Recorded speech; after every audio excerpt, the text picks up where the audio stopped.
Hey guys, it's Caitlin, and today I wanted to talk about how you can become a foster parent in the state of Florida. I'm going to be specifically talking, obviously everything that I know is because of, me becoming a foster parent in Central Florida, particularly Circuit 5. And I'm just going to kind of go over what I did, my process, and how long that took.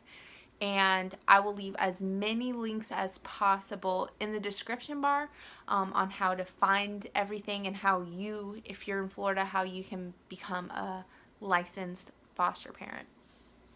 So the way child welfare is broke down here in Florida, it's called community-based care. So the entire state is divided into a bunch of different, they call circuits. And each circuit is comprised of a couple different counties. And there's one agency over the circuit. So if you are in Lake, Sumter, Citrus, Hernando, or Marion County, you would fall under Circuit 5, which is ran by Kids Central Incorporated, or KCI. And KCI, they're going to be the ones that you want to connect to in talking about like getting licensed as a foster parent. You're going to go through all your classes, they're going to do all your paperwork, your fingerprints, all of that stuff is going to go through KCI. And they're going to run placement and everything. They'll get the calls about the children, and then they're going to call you with a child. You also, as a foster parent, you have a caseworker just for your family that's not concerned about the child in your care, because that child is going to have their own caseworker. So your Kids Central is going to provide you with a caseworker to look out for you and your needs. Like if you're struggling with something, if you feel like the child's caseworker is trying to push you around, if there's problems, you can go to your own caseworker and get that stuff situated. So anyway, so Kids Central is in charge of Circuit 5, which is, again, Lake, Sumter, Citrus, Hernando, and Marion County. And then each of those counties has a different agency over that county that deals with the children themselves. So if you have a child coming out of Lake County, for example, LifeStream Behavioral Center is over Lake and Sumter counties. So if a child comes into care and is from Lake or Sumter counties, LifeStream is going to provide them with a caseworker. They're going to go to Lake County Court for all their court hearings. Like, that's who's going to be running that cycle. Is LifeStream. If you're in Citrus or Hernando County, you're going to be those children are going to be with Youth and Family Alternatives, or YFA. And then if you have children coming out of Marion County, they're going to be with the centers. I personally have had cases with in Lake and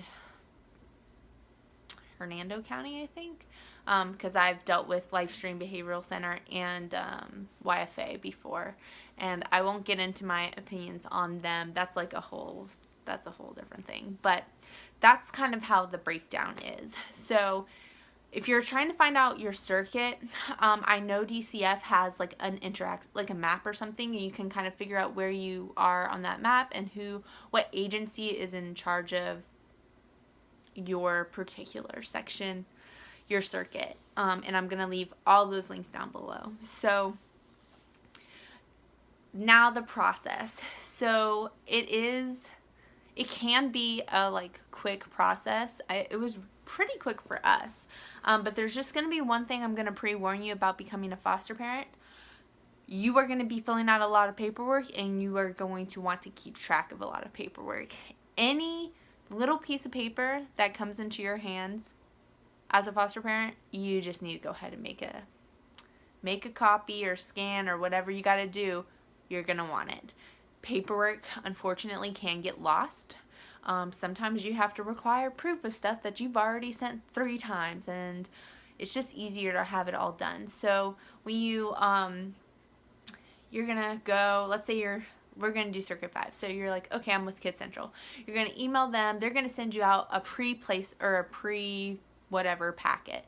And it's just going to have like basic stuff. And it's kind of like an application. So you're going to fill out the whole packet. It's like, it's on the smaller side. Provide whatever documents they need. Send it in. So for me, I actually took it to KCI because I live close to their like headquarters or whatever.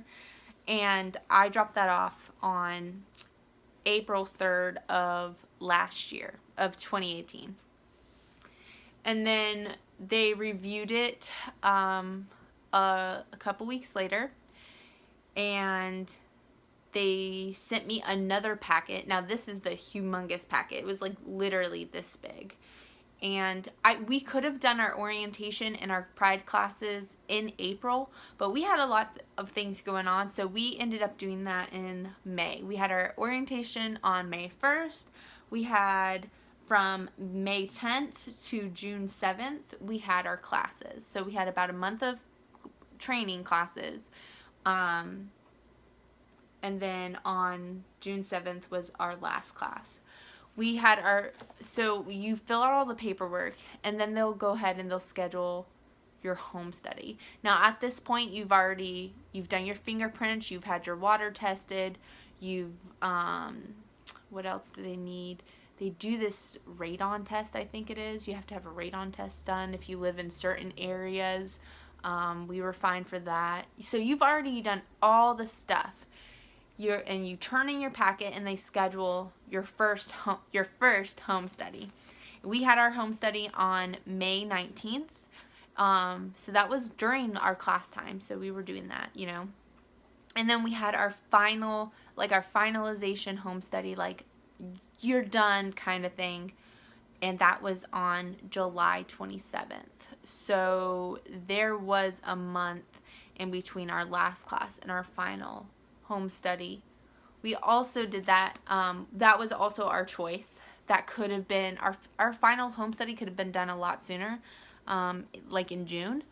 But we were really trying to wait until school started, because we're taking teen girls. Like, we're just gonna have a teenager sitting at our house with no supervision. Like, that's just asking for trouble. Kids just get in trouble when they're unoccupied, when they don't have something to do. So we needed school to start. So that's why we waited till the end of July to have that second home study completed.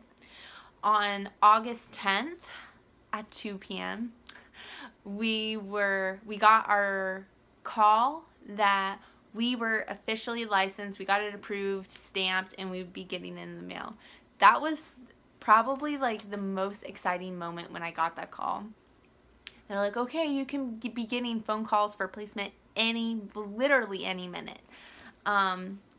We got our first call and placement on August 13th at 11:30. I was at work and I took the call, and it was for a 14-year-old girl, and she was not 14, she was actually 16. And we felt like in our hearts that was the right decision, and we took that placement, and she lived with us until maybe the week before Halloween. And so that's the whole process. You're gonna have two home studies. They're gonna check your water and all this stuff. They're not gonna go through your drawers and stuff like that. You have to have an escape plan. So ours is hanging above the light switch in our placements room. And then what else do you need? All medications, alcohol, and cleaning supplies has to be locked up. So all of our stuff is locked up in the same place. We had some things locked up in our room in a chest, but we got rid of that chest, so we don't need that anymore. But yeah, so everything that you need, I'm going to try to leave a link down below to the map and Kids Central and all the little agencies, LifeStream, YFA, the centers, because even if you just became a foster parent in Circuit 5, Central Florida, you're gonna wanna know YFA's phone numbers, and I'll leave helpful links. Kid Central has like a link that has all the on-call numbers for all of the different agencies, and I'll be sure to leave that in below. Just take a little note, bookmark this video, save it, or whatever for after you're placed. And again, I just want to reiterate, I do not believe that every person should be a foster parent. I disagree with that 100%. I think we're all responsible for orphan care, but we each have our own way of doing that. Some people just are not meant to be foster parents, and that's okay. And I'll be honest, I have met foster parents who should not be foster parents, and that's really alarming. So if you guys have any questions in regards to foster care, all that stuff, leave questions down below, or anything you want to hear about. I've dealt only with teenage girls, so that's kind of where my experience is, but I have dealt with almost every single, the only thing that I have not dealt with for a teenager is a teen pregnancy. Anything else you could deal with a teenager, I have already dealt with it and kind of navigated through that. I've dealt with mental illness. I've dealt with Baker acting. If you don't know what Baker acting is in Florida, a Baker Act is where you get signed into a mental hospital or a mental facility, kind of like against your will, because you're going to be a harm to yourself or harm to others. I have already dealt with that a couple times. So it's scary. It's the first time is scary, but it'll get better. But that's, again, a story for another time. So any questions or anything you want to know, leave them down below. I have a lot of foster care videos coming up planned, because this is something that is just a big part of my life. And I have gained experience, and I want to share that experience with you, because it can be lonely being a foster parent, because your family is just so different, and nobody really gets it except other foster parents. So anyways, this is like my 8th time. As you know, I ramble a lot. I'll okay, bye, and then I keep going. But for real, this is goodbye. Leave stuff in the comments, and I will see you in my next video.